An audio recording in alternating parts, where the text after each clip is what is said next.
Okay, hi there. I have got 6 questions for you on elasticity of demand. They're bubble quiz questions. See if you can get them right.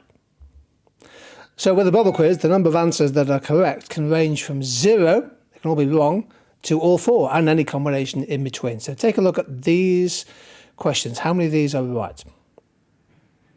Question number 1. Which of these combinations of products will have a negative cross-price elasticity of demand? Well, this is a chance for you to press the pause button, have a think about the question, and then maybe have a go at the answer. So how many of these are correct?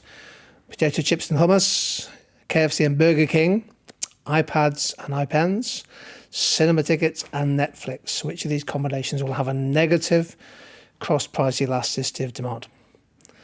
And we think the answer is A and C, because complements have a negative cross-price elasticity. Potato chips and hummus, good example, whereas KFC and Burger King, cinema tickets and Netflix are probably substitutes, which have a positive cross-price elasticity. Let's try number 2. Here it comes.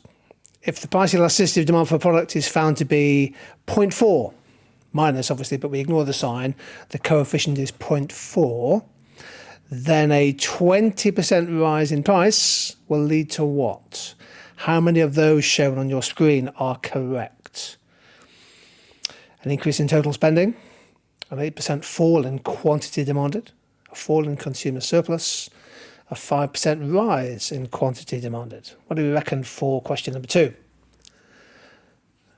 And the answer is, coming up on your screen now, A, B and C. Yeah, 0.4, low price elasticity, inelastic demand. And if price goes up, then total spending will rise. 20% rise in price will cause an 8% fall in quantity demanded using the coefficient of 0.4. And it will typically reduce consumer surplus because, of course, price has gone up, tapping into people's willingness to pay. D is wrong. Quantity demanded will fall if the price rises. Here, what do we reckon for number 3? Which of these products have a positive income elasticity of demand? Have a go at question 3. Which of these do you think have a positive income elasticity of demand? Normal goods, normal luxuries, inferior goods, normal necessities, Veblen goods. Now, you may not have come across Veblen goods. They are goods that are regarded as luxury products, very sort of be seen to be consuming products where there's sort of like conspicuous consumption, like designer jewellery, flash products of various types. Well, the answer to question 3 is A, B, A, C and D. Inferior goods, of course, are the one that's missing out. With an inferior good, the income elasticity demand is negative, often comes up on multiple choice questions. 10% fall in the price of good T causes demand for good S to fall by 2% and demand for good X to increase by 6%. Which of the following are correct? Have a go at question 4. Maybe press that pause button, give yourself a moment or two to think about your possible answer. How many of these are correct answers? And the answers are coming up on your screen now. S and T are substitutes because if the price of T goes down, demand for S goes down as well. So in other words, people will buy more of good T and therefore they'll switch away from good S. Substitutes have a positive cross-price elasticity. Whereas if the price of good T goes down, good X demand goes up. So that suggests they are complements. They have a negative cross-price elasticity. 2 to go. For which of these market changes would total revenue increase?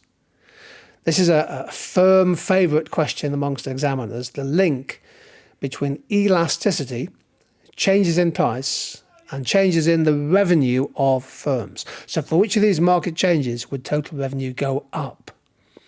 What do we think for question 5? Is it 1, 2, 3, 4 correct or none of them on the bubble quiz? And the answer is coming up on your screen now if you've had a go. A and B. When demand is price elastic, greater than 1, you lower your price, revenue goes up. If demand is price inelastic, you raise your price, revenue goes up. C is wrong, it's the opposite of A. And with D, if demand is unit elastic, firm raises the price, there's a proportionate change in demand, fall in demand, leaving revenue the same. One more question. Question number 6.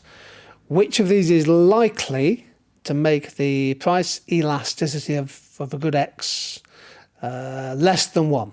Make the price elasticity of good X less than 1.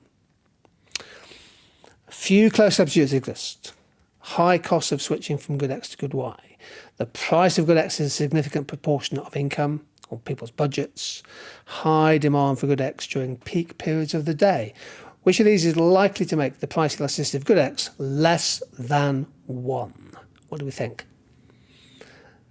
Thank you for having a go. Here's the correct answers coming up. A, B, and C. Yeah, few substitutes means there's less choice for consumers. When it's highly inconvenient and costly to switch, people tend to have an inelastic demand. And equally, during peak times, demand becomes price inelastic.